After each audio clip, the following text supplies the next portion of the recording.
प्रदेश के मुख्यमंत्री भूपेश बघेल बुधवार को अरपा महोत्सव में शामिल होने गोरेला पेंड्रा जिले के दौरे पर रवाना हुए। इससे पहले पत्रकारों से चर्चा करते हुए उन्होंने बौद्ध घाट परियोजना पर बात की।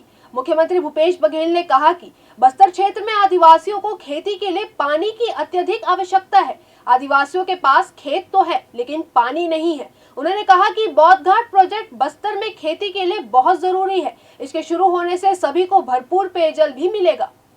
मुख्यमंत्री भूपेश बघेल ने चर्चा के दौरान बौद्ध घाट परियोजना का विरोध करने वालों को भी कड़ी चुनौती दी। उन्होंने कहा कि क्या आदिवासियों के खेत में पानी नहीं जाना चाहिए? अगर इसका और कोई उपाय है तो सुझाव दे, क्योंकि जो उपाय अब तक है उन्हीं उपायों के जरिए इस परियोजना की बात की जा रही है। जो लोग इसका विरोध कर रहे हैं वे आदिवासियों के हितैषी नहीं है। सीएम भूपेश ने कहा कि इस परियोजना से कुछ गाँव डूबेंगे जरूर, कुछ का पुनर्वास भी होगा, लेकिन सबको सबसे बेहतर पुनर्वास नीति का फायदा मिलेगा। दरअसल मुख्यमंत्री से सवाल किया गया था कि बौद्ध घाट परियोजना का आदिवासी नेता अरविंद नेताम, सोहन पोटाई और मनीष कुंजा विरोध कर रहे हैं, जिस पर मुख्यमंत्री ने ये जवाब दिया। यदि ये बांध हम बनाते हैं तो पूरा बस्तर सिंचित हो जाएगा। कुछ तो फ्लड इरिगेशन होगा, कुछ है वो लिफ्ट किया जाएगा। तो बस्तर के लिए सबसे ज़्यादा जरूरी सिंचाई के लिए वहाँ के लोग की मेहनत में कोई कमी नहीं है। टेक्नोलॉजी आज आ चुका है। तो यदि पेयजल के लिए भी देखें, निस्तार के लिए भी देखें, सिंचाई के लिए ये बहुत ज़रूरी है।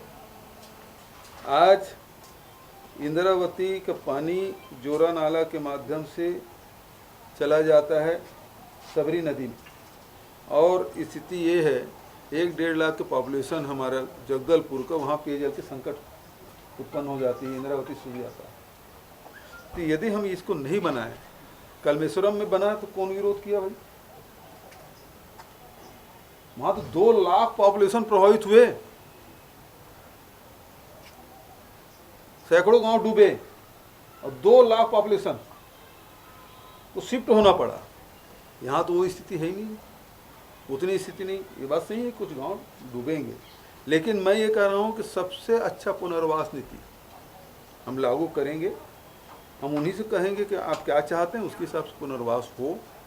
वहीं बौद्ध घाट परियोजना पर जैसे ही मुख्यमंत्री भूपेश बघेल का बयान आया, वैसे ही विपक्ष के नेता भी सक्रिय हो गए। विपक्ष के नेता धर्मलाल कौशिक ने कमान संभालते हुए कांग्रेस सरकार पर कई आरोप लगाए। इतना ही नहीं, उन्होंने इसके लिए सरकार को बधाई भी दी और यह दावा की ये परियोजना धरातल पर नहीं आएगी। नेता प्रतिपक्ष धर्मलाल कौशिक ने कहा कि विधानसभा में बृजमोहन अग्रवाल और डॉक्टर रमन सिंह ने उनको कहा था कि आप अपने कार्यालय में इसका पूरा सर्वे करा ले तो ये आपके लिए बड़ी उपलब्धि होगी। नेता प्रतिपक्ष कौशिक ने आगे कहा कि इस परियोजना में अभी भी कुछ खास काम नहीं हो रहा है, केवल एक लाइन ही आगे बढ़ पाई है। सरकार की नीयत वास्तविक में इस परियोजना को बनाने की नहीं है। धर्मलाल कौशिक यही नहीं रुके, उन्होंने बौद्ध घाट परियोजना को चुनाव से पहले वादे पूरे करने के लिए आंकड़ों का खेल बताया। कौशिक ने कहा कि उन्होंने किसानों से 2500 रुपए समर्थन मूल्य में धान खरीदने का वादा किया था, जिसका भुगतान नहीं कर सकते, वो परियोजना कहाँ से बना लेंगे?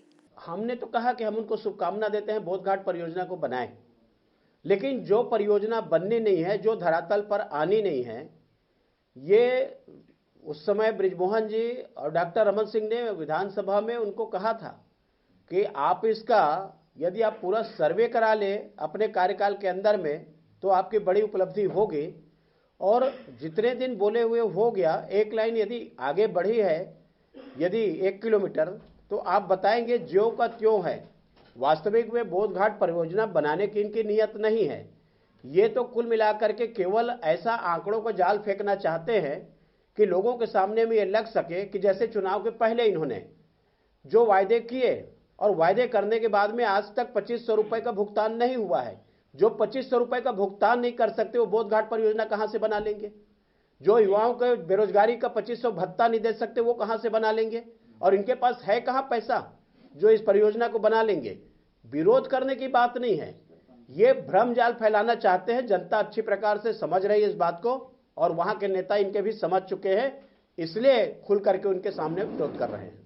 बता दें कि 40 साल पहले बंद हुई बौद्ध घाट परियोजना को दोबारा शुरू करने की पहल सरकार ने कर दी है। वहीं इसे लेकर ग्रामीणों का विरोध भी शुरू हो चुका है।